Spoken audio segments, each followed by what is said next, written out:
Time now for business. Daryl Kwao has the very latest from the business world. Daryl, good evening, Aisha. Is the CD appreciating? Yes, the CD is doing well. In fact, and that's expected to reflect in the cost of fuel. So maybe some savings on the fuel you buy as you come to work. Thanks very much indeed, Aisha. So we begin with the city's impressive performance against the dollar, which is expected to be felt soon in other sectors of the economy.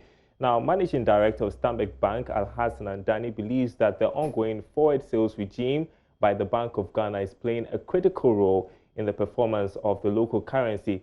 He spoke to Joy Business after the graphic business Stanbic Bank breakfast meeting in Accra. Try as much as possible to minimize our use of the dollars, especially to bring in things that we could almost produce ourselves at no cost, and only bring in those essential things that will not be value adding to whatever we produce domestically and all for external markets. So for me, this is where we as a country, that's the kind of understanding we need to have, and not just treat exchange rate as a political instrument. Exchange rate is not political. It is the one price that drives through everything, especially in an import-dependent country like ours. Do you think the forward sales by the Bank of Ghana played a role? I think so, because the other thing that was causing the dislocation was also speculation, and people, businesses who needed foreign currency, having no sight of the supply, would push in bills which were not due for payment. And when you all come at the same time, pushing in bills that are not due for payment, it goes against today's supply, and then it pushes up the exchange rate. But the forward rate has given some expectations of what is going to be available. So nobody is rushing to pay a 90-day bill today because it's not sure whether in 90 days will get the foreign exchange or not. So that's been a very good smoothing process that they have introduced. So petroleum prices are expected to go down marginally later this week as a result of the city's rebound. In fact, former chief executive of the National Petroleum Authority, Alex Mode, has joined calls for the oil marketing companies to consider a downward review of petroleum prices. According to him, petroleum consumers must enjoy the gains made in the same manner they endured during the depreciation. Formula as to what the price should be, and if we see an increase in price due to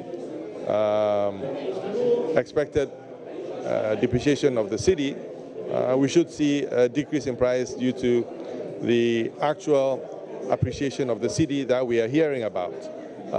If that does not happen, I think consumers should be very worried, and people should start asking questions as to why our petrol prices that we are paying for have not gone down. What people should critically look at is the amount of taxes that we are paying on petroleum and what those taxes are being used for. I think there should be more accountability. The National Petroleum Authority should come out very clearly as to how much taxes we are paying, and the Ministry of Finance should actually tell the people of Ghana what those taxes are being used for. We cannot be paying taxes continuously, and if you look at the petroleum price build-up critically, our tax element is one of the highest in the west coast of Ghana, of Africa. And we need to ensure that we understand what those taxes are used for. Thank you very much. All right, so Director of Tax Services at PricewaterhouseCoopers Ghana, Beku Jan Kwanzaa, has expressed worry over delays in passing the tax exemption law, which was introduced in Parliament last year.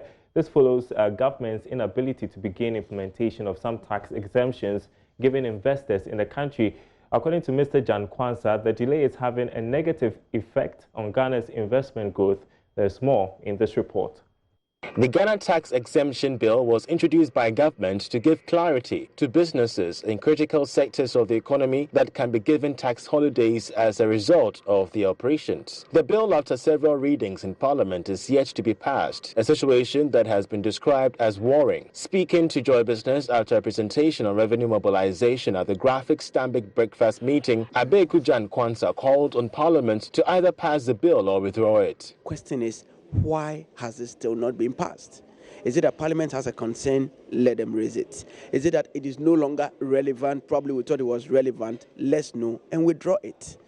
so that we can all have certainty around exemptions. But that's the delay of the bill is having any impact on either the investment climate or the economy? I would say yes. I would say yes, because if you have a bill that is saying that I'm going to reserve certain things in certain agreements, all other exemptions in various enactments will be removed except for what is in the Income Tax Act and in the VAT Act. Somebody that has invested in, say, the Free Zones Enclave might want to wait, see the position of that before you can invest more. Because as you know, free zone companies have certain exemptions. So the question is, will these exemptions remain the same going into the future? So long as it's not being passed, so long as it's not being withdrawn, you create a state where we are all unsure of the future.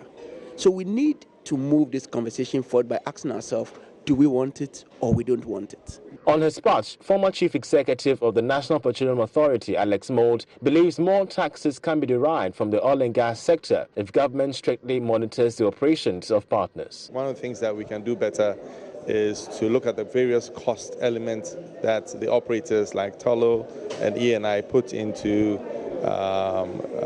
the income statement of their financials. That could help us increase the amount of tax that we can get from them.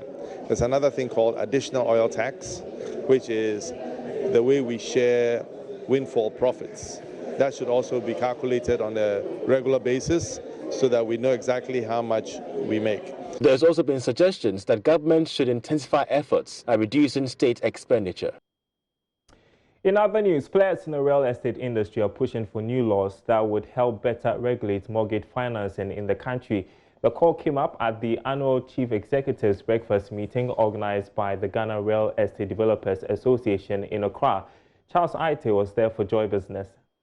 It's the dream of every Ghanaian to own a house.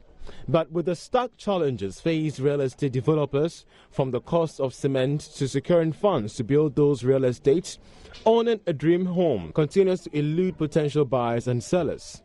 Here at the CEO's breakfast meeting by the Ghana Real Estate Developers Association, GREDA, stakeholders in the construction value chain are deliberating on the best way to making the construction sector much favorable for investments. A major concern raised in the forum has been the cost of refinancing mortgages in the country. Government in the 2019 budget announced a 1 billion cedi mortgage and housing finance fund, which offered the lowest rates of between 12% with Stanbic Bank and 11.9% at Republic Bank. According to the president of the Ghana Real Estate Developers Association, Patrick Ibubonfo, a new law to regulate mortgage financing is very key. Housing affordability is a key issue in Ghana and a major focus on current policy debate. With a housing deficit of 2 million, 90% of all housing supply in Ghana is built incrementally. Notably, government has partnered with the United Nations Office for Project Services to deliver 100,000 new affordable housing units by 2022. The high demand of housing units, coupled with the constrained supply of building materials, has paved way for an emerging local market of producers. So far, some experts have argued that the growth in the pensions and life insurance industry presents a unique opportunity to tap into long-term funds to provide a sustained funding source for housing investments.